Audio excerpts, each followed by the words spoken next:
guys, it's BT here, and behind me is one of the sharpest gaming monitors on the planet at the moment, and that is the Alienware AW3225QF. It's 32 inches, it's 4K, it has 240 hertz, crazy. And then if that wasn't enough, it's also a QD OLED. Now I've tried a bunch of OLED monitors this year, but this 4K takes it up another notch with its superior sharpness. So for context, this is my first 4K gaming monitor. Now before I kind of strayed away from them because they were 120 hertz, but now that they are 240 hertz, it kind of makes them viable for first person shooter. So I want to take a look at that aspect, and if it's not for that, then who is this monitor for? First off, Alienware has really been listening to what reviewers are saying, because this stand is so minimal compared to the size of the monitor. No more alien ship wings taking up half of your desk space. I love the black and minimal aesthetic that they've got going on.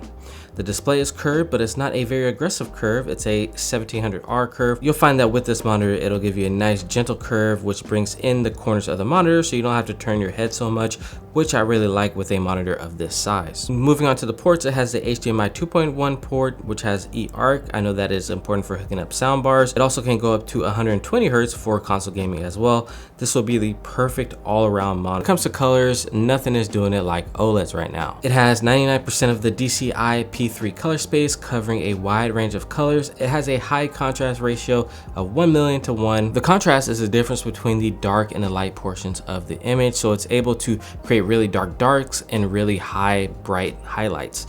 So you're gonna get a nice 3D pop off the screen image with these OLED monitors, and it just looks insane, especially with this 4K display. Since OLEDs can turn on and off single pixels, and it's not controlled by a group of pixels like on an IPS, you don't get that haloing around the brighter portions of your image. You get a nice, crispy, clean, dark image. Also, the monitor can reach up to 1000 nits, so if there's something like a sun in the sky, it can boost the brightness all the way up in that portion of the image, but it can't do it all across the board all at the same time, so keep that in mind. The screen is glossy, and that will provide darker, richer colors. So there's two types of OLEDs. There's the WOLED and there's the QD OLED. This is a QD OLED. So these QD OLEDs, they're said to get gray when you put a light against the dark portions of the image. But since this is glossy, I would argue that you're probably gonna have your blinds closed anyways. I know that I cannot see a thing on this monitor when I have my windows open. So that kind of negates that factor. What I like about QD OLEDs is the text clarity is just simply better on it than on the WOLEDs, and especially with this 4K, text is nice and crispy. This is the best text on any monitor that I've seen, even IPS, TN, no matter what. This is the best text that I've ever seen on a monitor. So before we get into the gaming portion, I want to talk about the response times and do the ghosting test. We got to drop those always to see the performance of this monitor. And as you can see, the UFO is crispy clean. If there's ghosting, that means that it can't change fast enough, and the last image that was shown is still there on the screen. So that's going to eliminate motion blur and just give you a nice clean image no matter what type of game you're playing. Especially like a racing game, man, the clarity is insane. So that brings me to who this monitor is for. I believe this monitor is for people that play AAA titles first, racing games first, and then you play a little bit of first-person shooters on the side. Now it can be specifically for first-person shooters, but you got to push this monitor all the way back because it is a lot to look at while you're gaming on it. But I think this is really good for games like Call of Duty or Halo or Helldivers, those type of games. For like CS2 or Valorant, I would probably just go down to a 27-inch 1440p. That's just me, but I can't deny I even tried Valorant on this monitor and it looks absolutely stunning. The models are just crispy clean. The models are a little bit bigger since it is 4K, but overall I just felt like there was just too much to look at, too much screen to look at overall, no matter how far I pushed it back. So you gotta take it for whatever it is. Everybody's different, everybody's needs are different, and this could work for some people. For me, I'm super competitive, and I think 27-inch 1440p is the sweet spot for those type of games. But one thing's for sure, you will not be disappointed if you do pick up this monitor, no matter what kind of game you play. You're gonna love it. I mean, watching content on it, creating content and having all that space with the 4K, actually seeing my videos in 4K and editing them is absolutely absurd. I kind of look kind of crispy, you know what I'm saying? Like, my videos are kind of crispy on this monitor because usually I was editing on an ultra wide or a 27-inch, which is 1440p.